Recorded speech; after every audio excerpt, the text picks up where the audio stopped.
Olá, eu sou Andressa Caneja, a gente começa hoje mais um Mundo Pós-Pandemia. Mas antes, não deixe de se inscrever no nosso canal e ativar as notificações. A gente vai falar hoje um pouquinho da área de engenharia civil.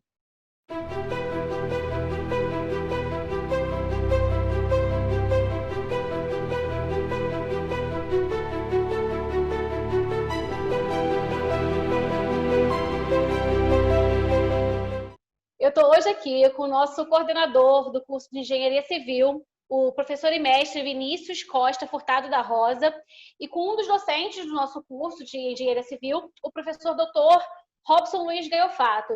A gente vai falar um pouco dessa área nesse momento aí com essas transformações durante e pós-pandemia.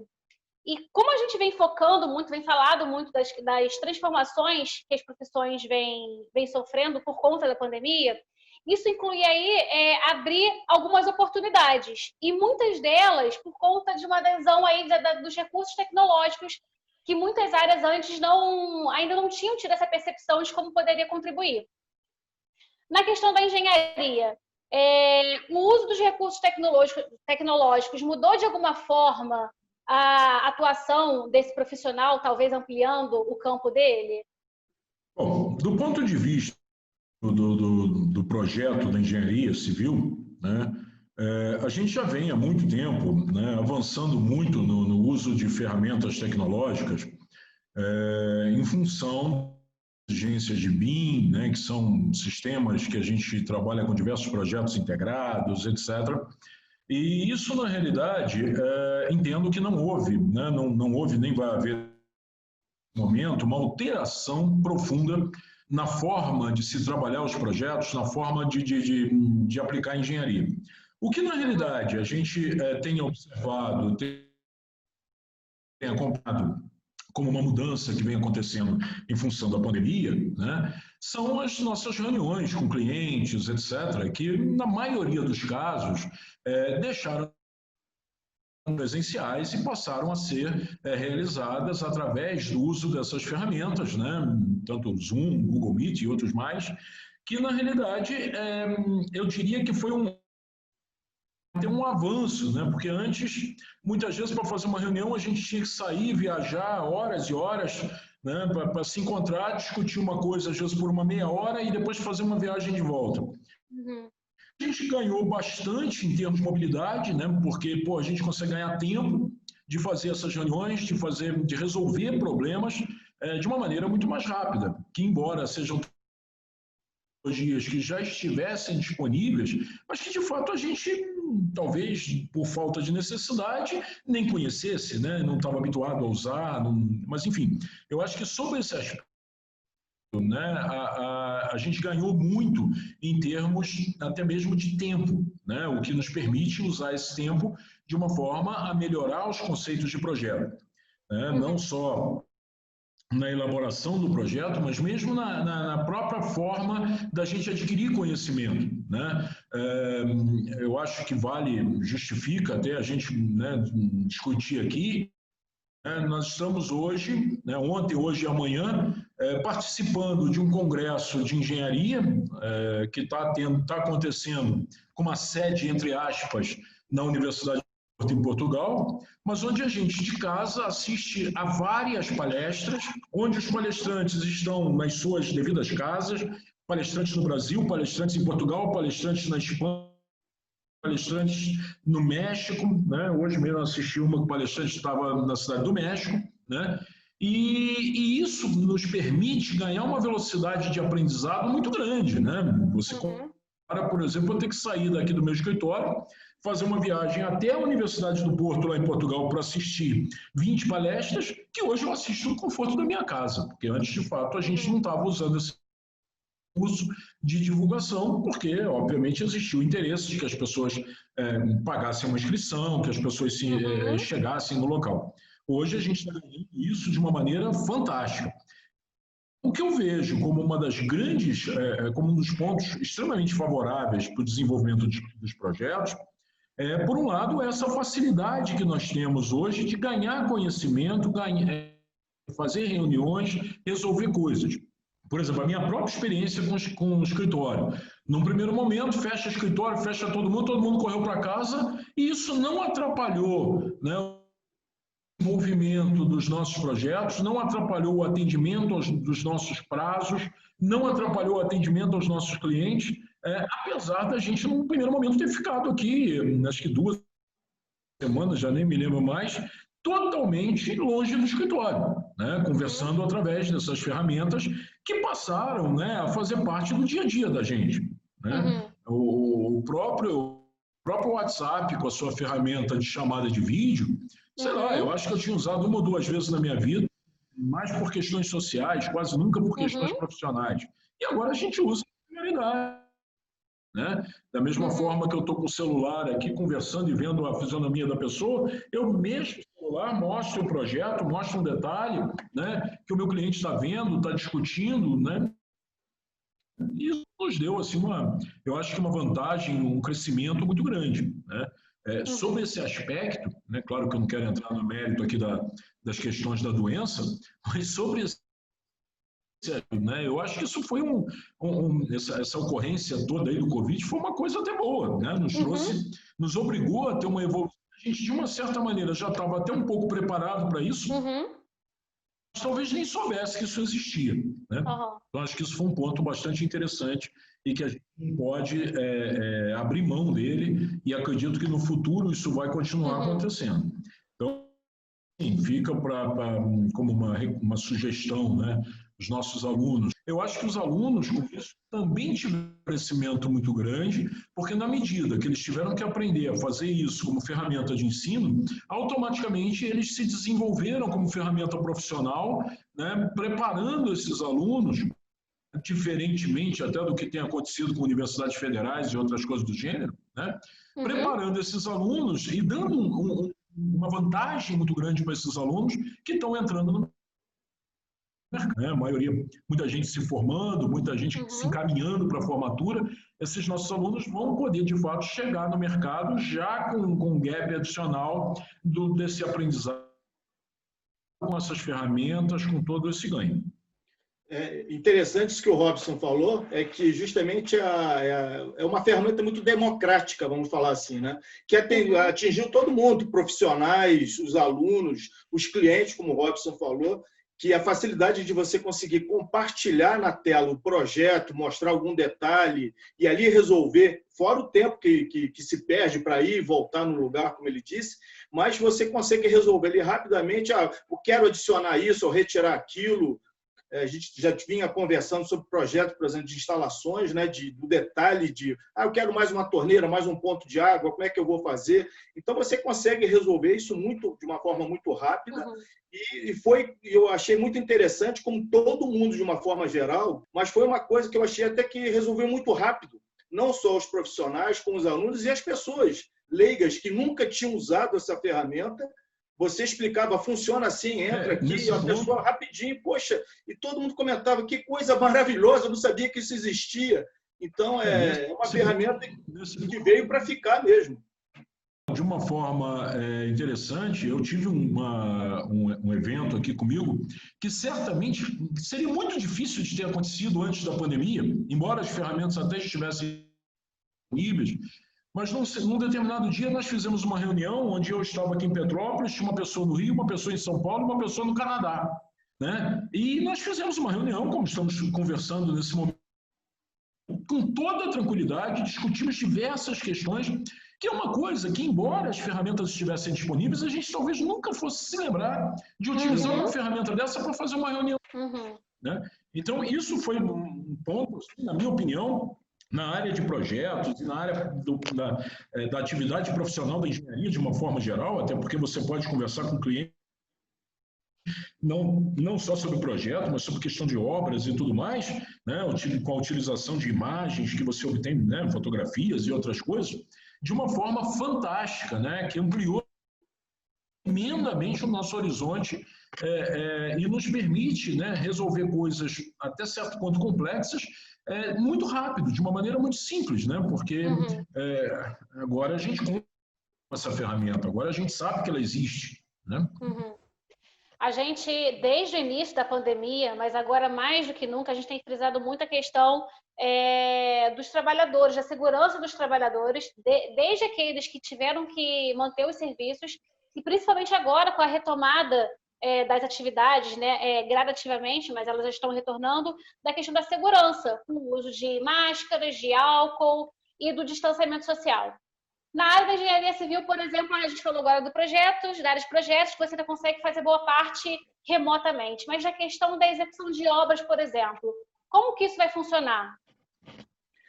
Um dos grandes problemas que a construção civil sempre teve, eu acho que já melhorou bastante isso, era o uso de EPI. Sempre foi no início, quando surgiram esses equipamentos de proteção individuais, era uma briga de o pessoal ter que usar. Você até hoje, se você deixar sem uma fiscalização até rígida mesmo, a pessoa não usa.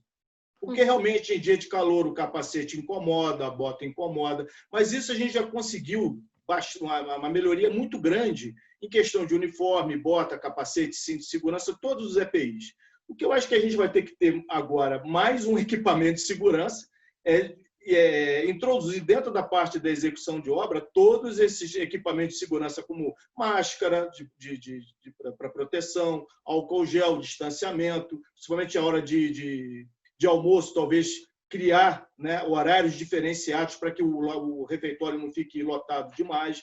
Então, dependendo do tamanho da obra que está sendo executada, a gente vai ter que ter mais instrumentos aí de fiscalizar e tudo, o pessoal não deixar, porque eu fico vendo, incomoda a máscara, é ruim de usar. A gente ainda não se habituou, mas o cinto de segurança no início também era no automóvel. Né? Hoje você não senta automaticamente, já puxa o cinto de segurança, você nem lembra. Já virou hábito, uma coisa que se você não coloca, você acha que tem alguma coisa faltando. Né?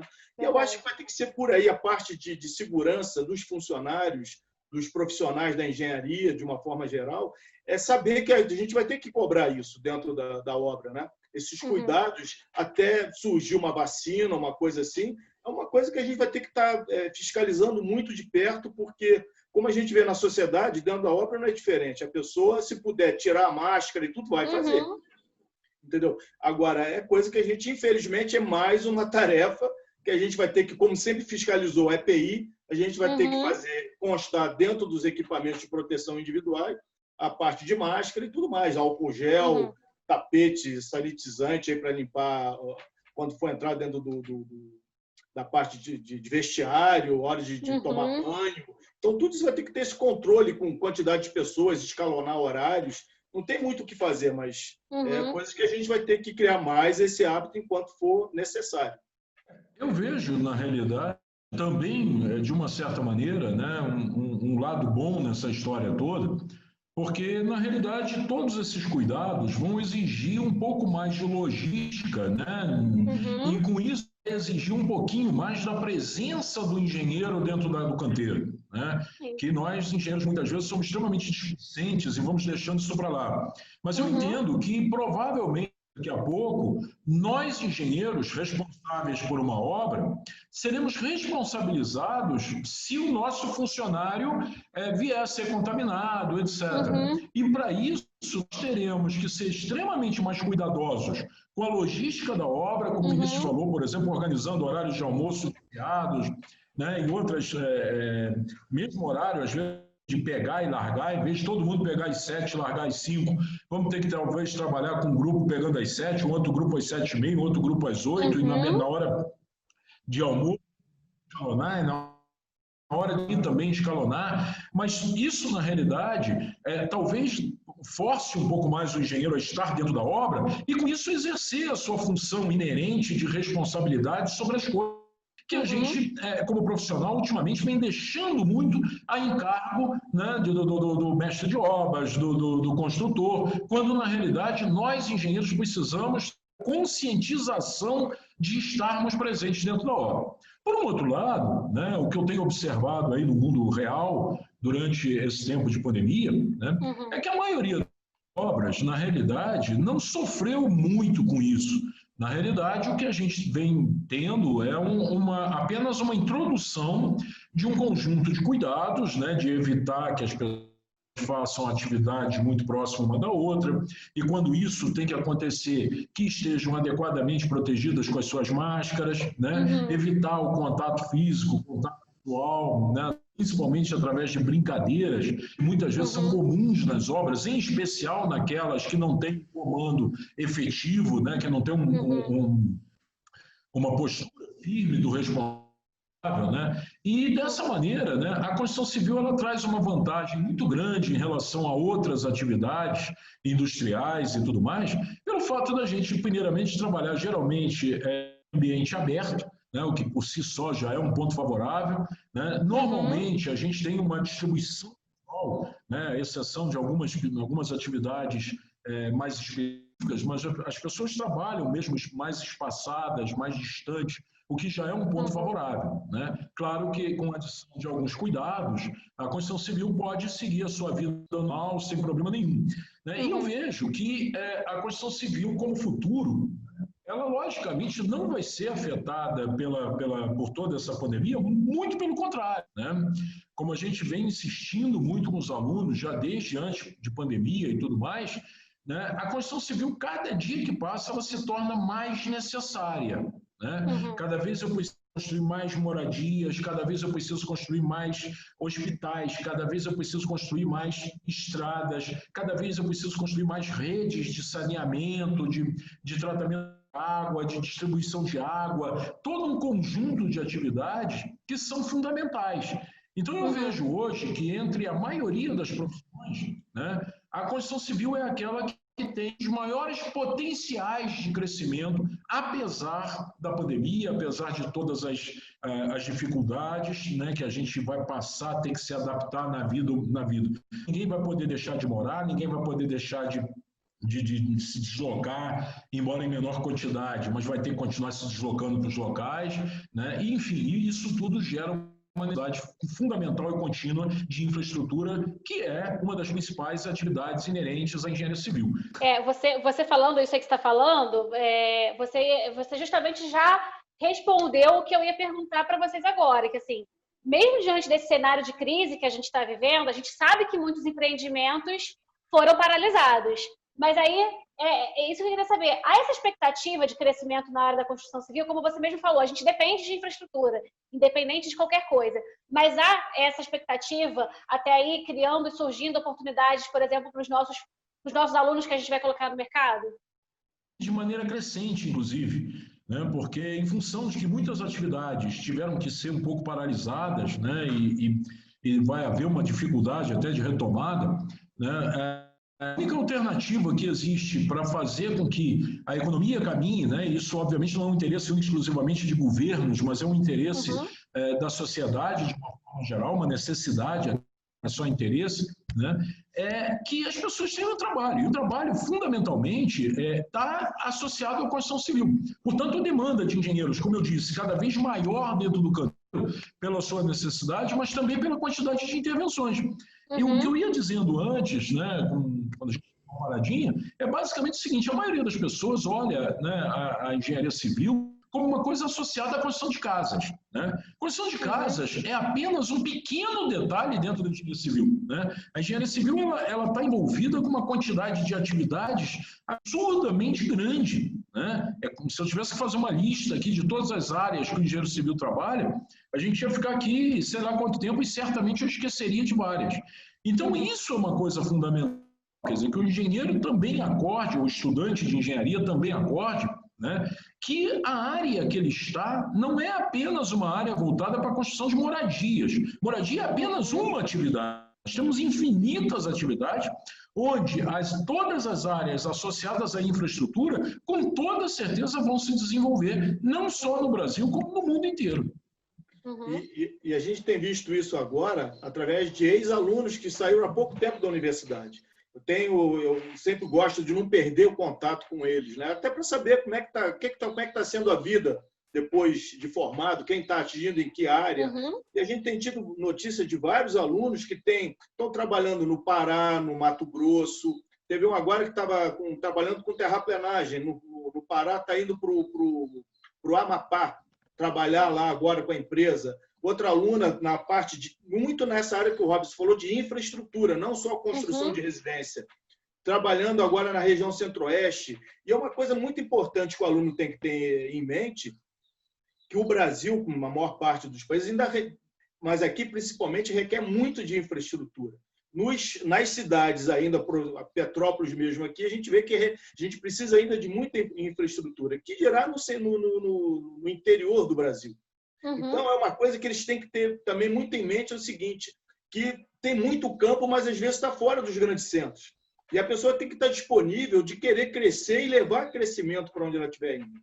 A gente estava conversando outro dia e tem aquela frase que diz que o artista tem que ir onde o povo está. O engenheiro tem que ir onde precisa de infraestrutura, precisa de serviços técnicos para levar o crescimento para aquela região. Então, é uma coisa que a gente vê que depende muito de política, oscila muito, né? A construção civil agora está muito em alta, em crescimento, daqui a pouco ela cai um pouco o crescimento, o andamento da própria profissão, mas é uma coisa que é normal. Eu acho que eu e Robson, quando nós saímos da universidade, isso lá em 84, a construção civil não estava em alta, ela estava bem estagnada, era um período difícil, né? Mas ninguém ficou sem trabalhar. A gente conseguiu desenvolver o nosso trabalho, cada um foi trabalhar em um lado, cada um foi buscando o seu espaço, a sua atividade dentro da área da construção civil, dentro da área da engenharia civil, melhor dizendo. E eu acho que o campo existe e a gente vai ter sempre muito o que fazer. Agora, uma coisa que é importante, eu acho que o Robson sempre, com os alunos, a gente sabe disso,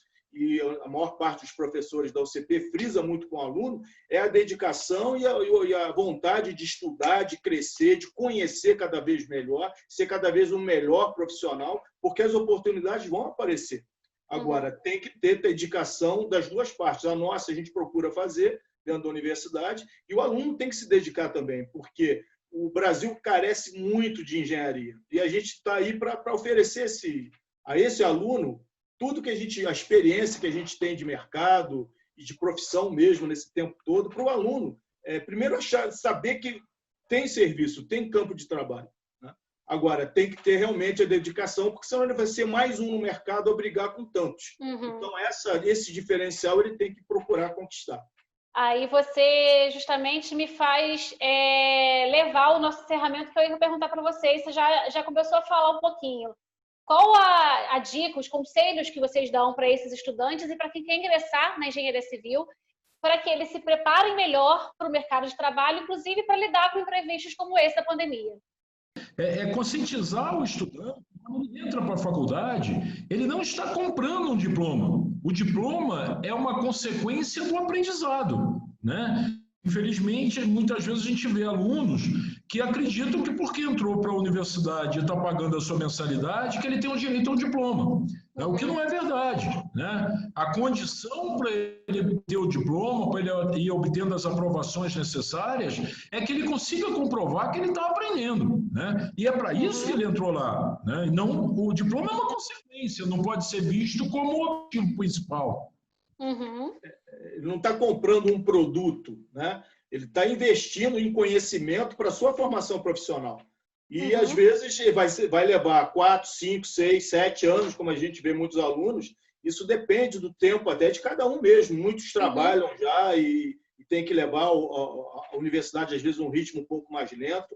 Mas eu acho que é fundamental para o aluno saber, a maior parte das universidades, mas a gente pode falar da nossa aqui, que a gente trabalha, é que o corpo técnico da universidade são profissionais que atuam na área. Eu acho que é um grande diferencial que a gente pode oferecer aos nossos alunos, além dos laboratórios que são excelentes, é o conhecimento profissional ao longo de 30, 40 anos que nós temos, para passar para eles. A gente não passa só o conhecimento teórico, isso a gente acha em muito livro, né? Os livros estão aí, mas essa experiência da vivência do dia a dia dentro da engenharia, né, da execução de projetos, da execução de obra, isso a gente divide com os nossos alunos, esse conhecimento. Então, eu acho que isso é uma coisa que eu acho que nós aprendemos, eu acho que essa visão, eu e o Robson estamos muito próximos, porque a gente passou por isso na nossa época. Os nossos professores, todos eles trabalhavam na área de atuação no mercado de trabalho. Então, isso eu acho que marcou muito a gente procura fazer a mesma coisa, dividir com o aluno não só a teoria, mas toda a parte prática, como é que funciona, como é que aquilo é aplicado. né? E eu acho que é isso que é o grande diferencial que o aluno tem que buscar dos seus professores, isso, retirar além do que está escrito, toda a experiência que a pessoa tem, o profissional tem, para dividir, porque a gente vai passar, né? Como tudo passa. E esse conhecimento tem que ficar com eles para eles tocarem uma engenharia de qualidade que a gente precisa. Sendo feito muita coisa de qualquer jeito, está sendo feito. A gente olha no Brasil e no mundo, vê que tem muitas coisas assim. E a gente tem que buscar voltar a fazer as coisas bem feitas, né? Eu queria muito, então, agradecer a participação de vocês, a contribuição de vocês, falando um pouquinho da engenharia civil para a gente. Ok. E a gente que agradece a oportunidade. A gente fica aqui com mais um Mundo Pós-Pandemia. Não deixe de se inscrever no nosso canal e ativar as notificações. Até mais!